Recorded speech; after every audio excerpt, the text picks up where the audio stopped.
This is Democracy Now!, democracynow.org, The War and Peace Report. I'm Amy Goodman. We're broadcasting from Cairo, Egypt, but going now to Colorado, where a gunman wearing body armor and armed with an AR-15-style rifle shot and killed 5 people at an LGBTQ+ nightclub in Colorado Springs just before midnight on Saturday.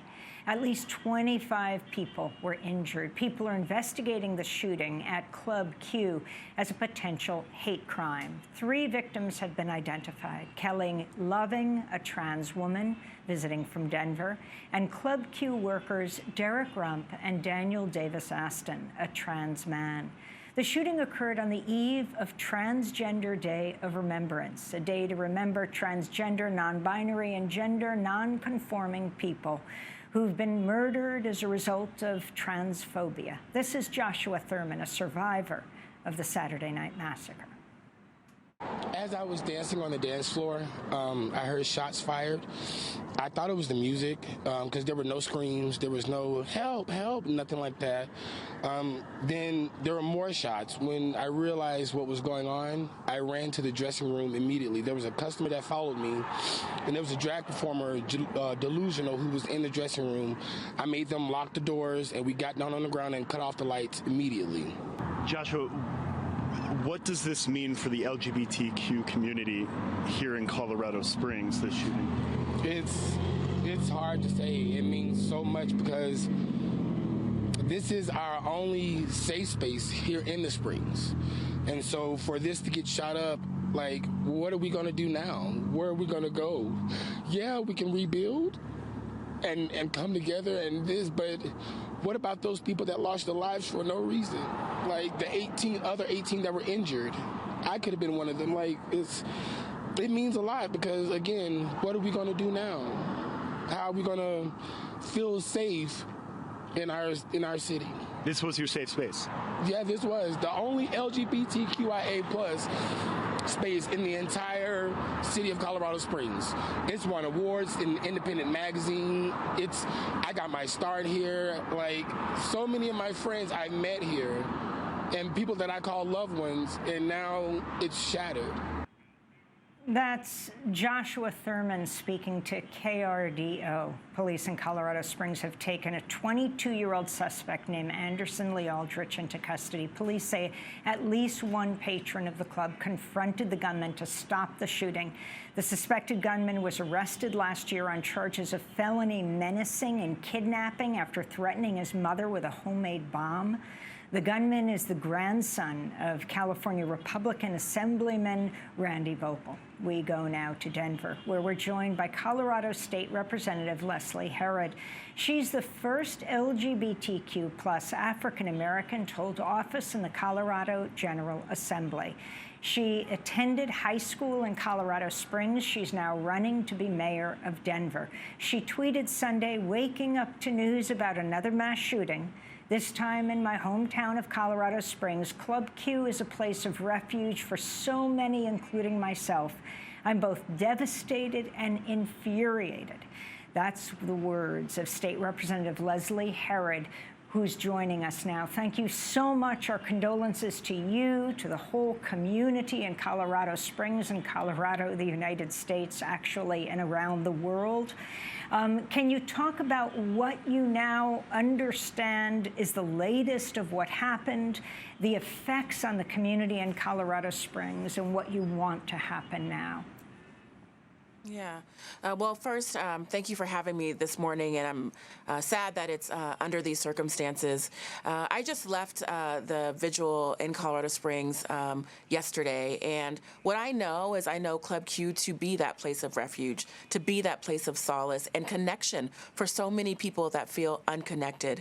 But what I want folks to know and understand is that Colorado Springs is not a place of hate. It's a place of love. And I saw so much love and outpouring of support yesterday when I was down in the Springs with the survivors, with the victims, and folks wanted people to know that. I was speaking to a young man who lost his partner in the shooting, and while he was completely shaken and completely devastated, he came out for that embrace. He came out for that support, and he got it. And I think it's important that we realize that. But right now, we're talking about, what happened that night. We know that there were 2 patrons at least that subdued the gunman. If they hadn't have jumped in and risked their lives to save others, the tragedy would have been more widespread. We know that more folks would have died if they didn't take quick action. They are heroes, they are angels, and we need to lift them up. But I'm reminded that these are folks who are shamed just for who they are, who they love, and how they present. They are shamed by elected officials. They are shamed by community leaders. And just recently here in Colorado, we had a very large nonprofit organization tell people who work there to hide who they are, to not act on their gay urges if they wanted to stay working in that location. That's the stuff that we're up against every single day. That's the stuff and the rhetoric that LGBTQ plus people are up against every single day, and it's got to stop. This news that if this is the person who did it, he is the grandson of the California legislator, Vopel, who described the January 6th insurrection as the Lexington and Concord event. If you can talk more about what this community of violence is also about and how it must be confronted as you describe people gathering round those that are suffering right now. Yeah, it's clear why this person did this, right? Why he went into an LGBTQ club and sprayed bullets, mass destruction on people. It's because of the hate, right, that we hear in the rhetoric every single day. And knowing that he is connected to an extremist family is something that I think we all must take note of. But make no mistake, anyone who turns on their Twitter feed or their social media feed every single day can see this hate. In fact, just yesterday, I was targeted by an organization online simply for supporting trans youth. Simply for supporting transgender youth and their families. And I refuse to stop. The hate will not make us go back into the shadows. The hate will not make us be ashamed for supporting those in our communities that need love and support. But make no mistake, there's a clear path and a clear connection between the hateful rhetoric that we hear from people and what we see today. I mean, when we lift up folks like Kyle Rittenhouse, right, and across the country, people are praising him for murdering protesters. It's no surprise that we have more folks that want to go down in history for harming and killing people that have been dehumanized simply for who they love or what we stand up for, and it's wrong. It's got to stop. I don't care if you're Democrat, Republican, or independent. We all have to stand up together and say this rhetoric has to stop. This using people as political fodder in our games has to stop because it's killing people. So the Colorado governor, Jared Polis, the first openly gay man to be governor elected and then reelected, addressed the memorial service yesterday. Colorado is the 11th state to block the use of the controversial defense strategy called the gay panic defense. As a Colorado state legislator, Leslie Harrod, can you talk about the battle for LGBTQ rights and what's next on the agenda for Colorado? Absolutely. During the pandemic, I was a co-sponsor of the bill that ended the gay panic defense, meaning, I killed them or I harmed them or I beat them because I found out that they were gay and I went into a panic. That was a legal defense on the books here in Colorado, and it's a legal defense on the books in many states across this country, and it's wrong. It's wrong. Because just because someone is gay or transgender doesn't mean that they should be targeted for hate and then let off the hook, And so this battle for LGBTQ equality has been a long fought one in Colorado.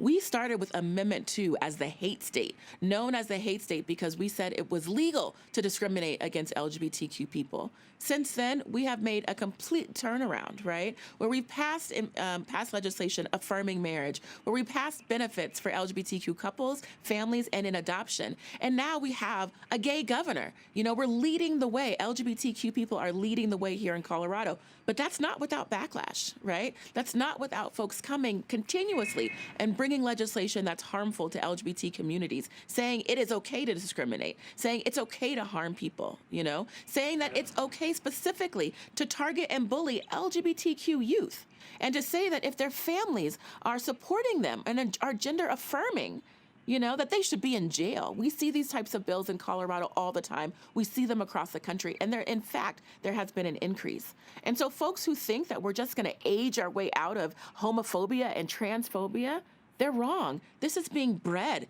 into our youngest people. This is being echoed in the highest halls of power in our country, saying that we should discriminate, saying that folks should be dehumanized simply for who they are. That's what's breeding this hate. And I gotta tell you, I am still infuriated. You know, I woke up yesterday infuriated. I'm still infuriated today. And I know Colorado has much more work to do. And it starts by protecting our transgender community, because they are the ones that are under attack so much right now. And people excuse it every single day. The congressman from Colorado Springs, Republican Doug Lamborn, once pushed to defund PBS for airing an episode of the cartoon Arthur that featured a same-sex marriage.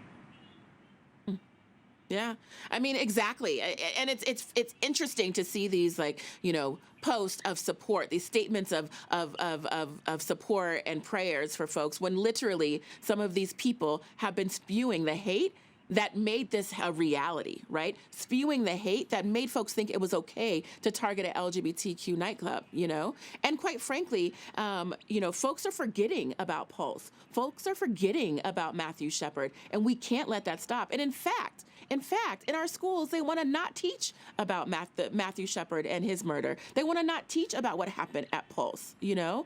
And they want to put people in the shadows, make folks hide, you know, and ignore what has truly happened to LGBTQ people across the country. We are being targeted. We are being attacked. And all we want to do is live our lives as freely and as openly as everyone else, you know? I'm proud to serve as an LGBTQ elected official, but I got to tell you, when we are not at the table, the rhetoric, the hate, it rises to the top.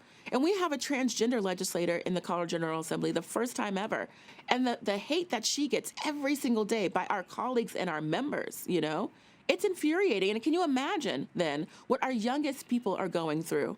I support a group called Drag Utah, and these are young people who are celebrating who they are. They are performing in drag. They are beautiful. They are glorious, you know, and right now they are being attacked.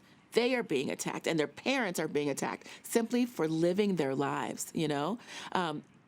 It's wrong, and I don't want to hear from elected officials. Go ahead. I want to talk more about drag queen events that have faced online hate and protests, including one planned at Denver Botanic Garden in June during Pride Month that was canceled due to hateful comments and emails. Do you believe the hateful backlash might have contributed to the violence and depravity what happened on Saturday night in Colorado Springs? Of course they're related. Again, there is a straight line between those types of actions, those types of threats, literal threats against people who are just going for story time or drag queen celebration, you know, and a Transgender Day of Remembrance, right? Of course, these are all related. And because they go unanswered, because we don't see any type of follow-up or prosecution, because we're not holding people accountable, right? Then it just continues.